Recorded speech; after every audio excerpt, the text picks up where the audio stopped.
Hello viewers, আসসালামু আলাইকুম। কেমন আছেন সবাই? আশা করি সবাই অনেক অনেক ভালো আছেন। Welcome back to my channel. তো ফিরে আসলাম আবার নতুন আরেকটা রেসিপি নিয়ে। আর আজকের রেসিপিটি থাকতেছে ডেজার্ট। আজকে আমি বানিয়ে দেখাবো চিজ পাউন্ড কেক। এটা খুবই খুবই সুস্বাদু লেগেছে আমার কাছে এবং বানানোটা খুবই খুবই সহজ। আর তাছাড়া ঘরে বানানো যে কোনো ডেজার্ট যদি সুন্দর করে বানানো যায় এবং সুস্বাদু করে বানানো যায়, এটা হচ্ছে সবচেয়ে হেলদি।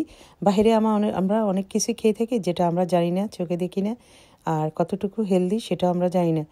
তো চলুন শুরু করা যাক কথা না বাড়িয়ে। আজকে আমি পাউন্ড কেক বানানোর জন্য এখানে নিয়েছি ছোট 2 কাপ। এখানে বাজারে পাওয়া যায় ফিলাডেলফিয়া যে ব্র্যান্ডের ক্রিম চিজ, সেটা 2 কন্টেনার নিয়েছি। তারপর এখানে নিয়েছি বেকিং পাউডার 1 স্পুন। তারপর নিয়েছি ছোট 2 কাপ অল পারপাস ফ্লাওয়ার, তারপরে সুগার 1 কাপ, 2টা ডিম, তারপরে এক লবণ এবং অয়েল পরিমাণ মতো ইউজ করব। তো প্রথমে আমি একটা আলাদা সেপারেট বোলের মধ্যে এখানে অল পারপাস ফ্লাওয়ার,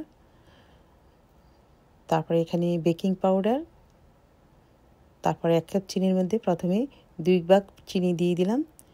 এরপর দিয়ে দিলাম সামান্য লবণ স্বাদ মতো। লবণ দেওয়ার পরে এখন আমি হ্যান্ড বিটার দিয়ে ভালোভাবে শুকনো উপকরণগুলো মিক্স করে নিচ্ছি। আমি স্টেপ বাই স্টেপ মিক্স করব। এভাবে ভালো করে মিক্স করে নিলে তখন ডো তৈরি করব, তখন এটা মিষ্টিটা ভালোভাবে মিক্স হবে। তারপরে এই পর্যায়ে দিয়ে দিলাম ছোট 2 চামচের মতো শুকনো দুধের পাউডার। তারপরে এটা রেখে দিয়েছি একসাথে। আর এখানে আমি যে ছোট 2 কন্টেনার চিজ নিয়েছি ফিলাডেলফিয়া ছোট বক্সের মধ্যে, সেটা আমি কাপের মধ্যে নিয়ে নিয়েছি। নেওয়ার পরে এখানে যে ডিম দিয়ে দিলাম। এখানে একটা ডিমের মধ্যে 2টা ডবল ডিম ছিল, তো 3টাই বলতে গেলে। তো দেওয়ার পরে এখন হ্যান্ড বিটার দিয়ে ভালোভাবে মিক্স করে নিচ্ছি। আপনারা চাইলে কিন্তু ইলেকট্রিক বিটার দিয়েও করে নিতে পারেন। তারপরে এই পর্যায়ে দিয়ে দিলাম রেস্ট অফ যে চিনি ছিল কাপের মধ্যে, সেই চিনিগুলো দিয়ে দিলাম। চিনি দেওয়ার পরে এখানে আমি অয়েল দিয়ে দিলাম প্রায় ছোট 1 কাপের মতো।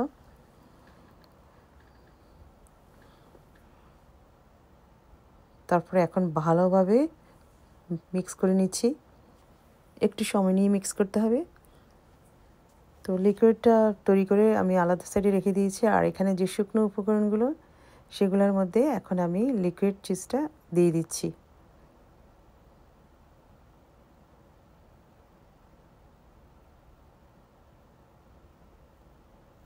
সবগুলা চিজ দেওয়ার পরে এখন আস্তে আস্তে ময়দার সাথে আমি মিক্স করে নিচ্ছি। এখানে যে শুকনো উপকরণ ময়দা এবং অন্যান্য আইটেম ছিল সেগুলোও একসাথে করে নেওয়ার পরে এখন আস্তে আস্তে করে মিক্স করে নিচ্ছি। ভিডিও সংক্ষিপ্ত করার জন্য আমি স্পিডটা বাড়িয়ে দিয়েছিলাম। আপনারা চাইলে কিন্তু ইলেকট্রিক বিটার দিয়েও এটা করতে পারেন। তারপর এখানে সামান্য একটু লিকুইড দুধ দিলাম, একদম অল্প পরিমাণে।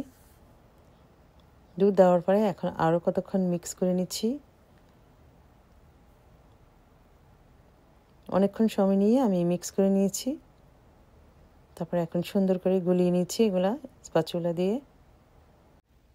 এখন completely liquid dough ready pound cheese cake বানানোর জন্য। জাস্ট একটু সৌন্দর্য করার জন্য আমি গলিয়ে নিলাম প্রথমে। তখন আমি এগুলো এক সাইডে রেখে দেব। আর এখানে আমি এখন অ্যালুমিনিয়াম একটা কেক বানানোর বাটিতে কিছু বেকিং পেপার দিয়ে দিলাম। আগে কেটে রেখে দিয়েছিলাম, যেহেতু এখানেই আমি চিজ কেকটা বানাবো। এখানে প্রায় 1 পাউন্ডের মতো হবে। তো প্রথমে একটা পেপার দিয়ে দিলাম। বেকিং পেপার দেওয়ার পরে এখানে আমি একটু অয়েল ব্রাশ করে দিচ্ছি। নিচের দিকেও দিয়ে দিলাম, লেয়ারের মধ্যে একটু হালকা ব্রাশ করে দিলাম।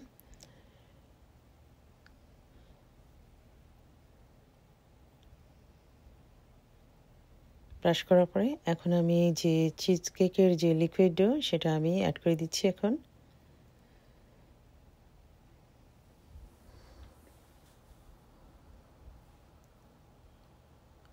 সবগুলো আস্তে আস্তে ঢেলে নিয়েছি। তারপর বাকিটাও ভিডিও বন্ধ করে তা অ্যাড করে নিলাম। বাটিটাকে ভালোভাবে একটু শেক করে নিচ্ছি। শেক করে নেওয়াতে কেকের যে মিক্সারটা সেটা একদম সুন্দরভাবে ভালোভাবে উপর দিকে বসে গিয়েছে। এখন আমি যে স্টোভের যে ওভেন, সেটা আমি আগেই হিট করে রেখেছি 350 ডিগ্রি ফারেনহাইটে। তারপরে এখন কেকের বাটিটা অ্যাড করে দিলাম। এটা প্রায় 15 মিনিট পরে, আর এখন 45 মিনিট পরে চিজ কেক রেডি। একটু হালকা ঠান্ডার পরে এখন আমি বের করে নিচ্ছি, কারণ এত গরম ছিল তো, যার কারণে আমি একটু হালকা ঠান্ডা করার পরে এখন এটাকে যে কেকের যে বল থেকে সেটা সেপারেট করে থেকে যে পেপারটা সেটা তুলে নিব।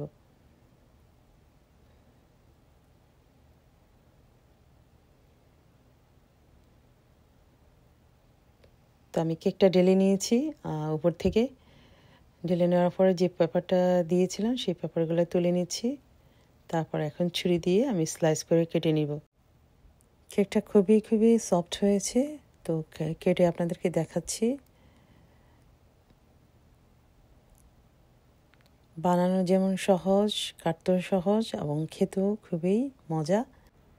এরকম সাইজের একটা কেক বানালে কমপক্ষে মিনিমাম 10 পিস হবে, তবে আমি এটাকে 10 পিস না করে 9 পিস করেছি। চাইলে একটু আনুমানিক করে কেটে 10 পিস বানানো যায়। তো রেডি হয়ে গেল মজাদার পাউন্ড চিজ কেক। আশা করি কিন্তু বাসায় ট্রাই করে দেখবেন।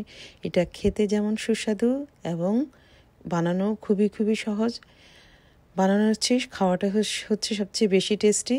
তো যাই হোক, খেতে খেতে আপনাদের সাথে বিদায় নিয়ে নিচ্ছি। ইনশাল্লাহ নেক্সট টাইম আবার অন্য একটা ভিডিও নিয়ে আসবো। সে পর্যন্ত সবাই ভালো থাকবেন, সুস্থ থাকবেন। ভুল ত্রুটি হলেও অবশ্যই ক্ষমা সুন্দর দৃষ্টিতে দেখবেন। আল্লাহ হাফেজ।